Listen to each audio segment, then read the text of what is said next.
What's going on, everybody? It's Mr. Coleman checking in. I want to talk to y'all something that's been crossing my mind lately, and I feel like it's very important that we need to address. Right now, we're doing a lot of vocalizing, we're doing a lot of protesting in the streets, and about injustice that's going on to people, our Black lives.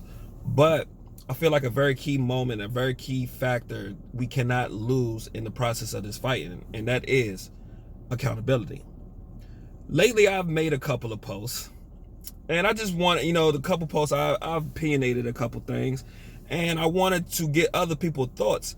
And I started to notice something, and I also saw something that kind of struck a nerve too, was by a very popular figure, a very popular person that's been bringing a lot of awareness to a lot of injustice for the last couple of years, which is Sean King. I saw a recent post or two of his, and it seems like he was kind of race baiting, race warring, and losing accountability of our action. It was very heavy sided on what they did and never mentioned the accountability part of what we did, so we can learn from it, so the next time we won't be in that situation and we can grow from it. But I'm gonna further explain that. But I feel like I made a couple posts, and it's about a couple certain situations. Like I said, I feel like a lot of people was losing the accountability factor of it. I'm gonna bring a couple issues and a couple instances, and we're gonna go through this, and I'm gonna see if you agree with me on that. The first incident was that I talked about the protest that was in Missouri, where the protesters broke through the gate, trying to get to the mayor's home to demand a resignation of the mayor because of some foul acts that he did. And they broke through the gate, and it was a two-house private property, and the couple in the first house saw them break the gate, saw them on his lawn, saw a couple people on the lawn, not all of them, saw a couple people on the lawn, and they decided to come out with their guns and told the people that they was on private property. Now, multiple things was wrong there. I think everybody saw and everybody seen what the couple did wrong, as far as pointing a gun, mishandling of their weapons, pointing a gun with the finger on a trigger at the mob. But this is the part of the accountability that I feel like we lose, because everybody could point out that that's the easy thing to point out. But the hard thing to admit is the accountability part of what the protesters did that was wrong, which is breaking through a gate on a private property. I don't care where you live at. You can live in a 20-house home. You can live in a private 2-gated home just like that. You cannot break through a gate and feel like you're right. You cannot break through a gate. If it was a security complex and they broke through the gate, security has all the right to do what they have to do to apprehend whoever that did it. That couple, they broke through that gate. That couple had all of the right to come out there with their guns and let them know multiple times that you are on private property. You walked past signs that said this is private property. I warned you multiple times. So this is the part of accountability where I come at. We have to address that. We have to let people know that. You know what I'm saying? So we have to let them know, so the next time a protest happens somewhere else and they get the urge to break through a gate, they can say, wow, oh, hold up. In Missouri, they did this, and this was the consequences. We got to be smart about what we do. We got to make sure we strategize our protest route in a better way. Accountability. Now, another situation that happened, I call it Karen with a gun. The first couple of videos that came out, they showed a lady and her husband leaving a parking lot. She's in an argument. She decides to come out the car with her gun pointed at 3 other ladies, or I don't know how many it was because they didn't show it on there, but I'm pretty sure they was black ladies. And she pointed a gun at them and threatened, to back up. And she pointed the gun. I saw the edited video, and I was like, wow, she's crazy. This is ridiculous. Then I decided to look at the full video. And this is when accountability comes into play. There was wrong on both sides, but everybody's always talking about what they did, but they never talk about what we did. It was an argument about, they said that she bumped into a teenager, one of the lady's daughters.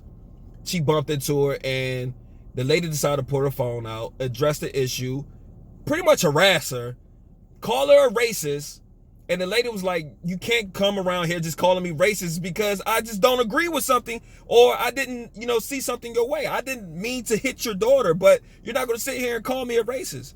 They surrounded her, continue to hassle, trying to make a clout, trying to make a video out of a certain individual, trying to make her Karen out of the situation. They get into it. The lady decides to get in her car because she wants to leave. It could be over, dead, done, right there. The mother walks behind the car, seeing that they're trying to leave, and the lady backs up, almost hits her.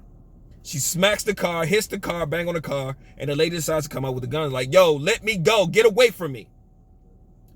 This is when accountability comes into play. Because sometimes some situations is not that, and I'm going to say this for both sides, sometimes the situation is not that serious.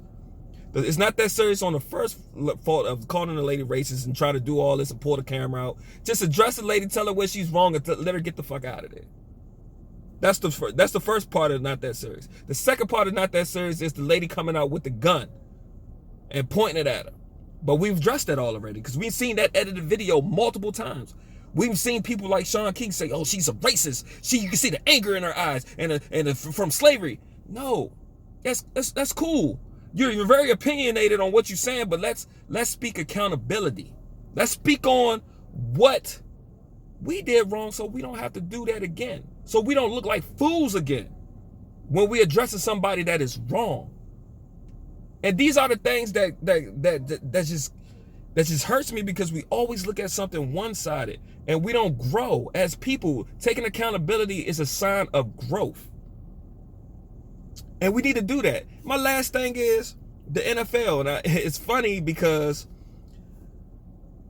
over the last year and a half, when Jay-Z signed up with the NFL, we always, every time they did something bad or they didn't represent our people right or anything like that, it's always where's Jay-Z? Where's Jay-Z? I guess signing Jay-Z, he sold out. He ain't doing nothing for it. He ain't really doing anything. He just did to collect a paycheck. It was always that bad. So I decided to make a post because they decided they're going to play the Black National Anthem. They're going to play the Black National Anthem before every game. So I threw a bone out there. I said, congratulations to Jay-Z. I see you, Jay-Z, and I see you, NFLPA. I know for sure it was a lot of the NFLPA that played a part in this. But I threw Jay-Z in there because I feel like you can always blame Jay-Z when something goes bad, but the time they do something good, I throw his name in there, or it's now, oh, he wasn't there. I don't see his name nowhere in the article. Why are you praising him? Just because y'all feel like y'all want to give him the blame every time something bad happens. So I'm going to give him the credit when something good happens. I'm not going to pick and choose with this. Once again, take accountability.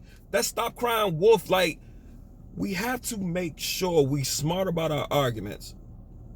We know where we're legally right and where we're legally wrong. And we have to take emotion out of a lot of this stuff, because the cry wolf and saying everything is racist and they're all wrong and they doing everything wrong, it hurts us in the long run. It makes us look like fools. You ever dealt with somebody, or you ever in a relationship with somebody that never took accountability of the wrongdoing that they do? They never take accountability. And who it makes us, who at the end of the day, who looks like a fool?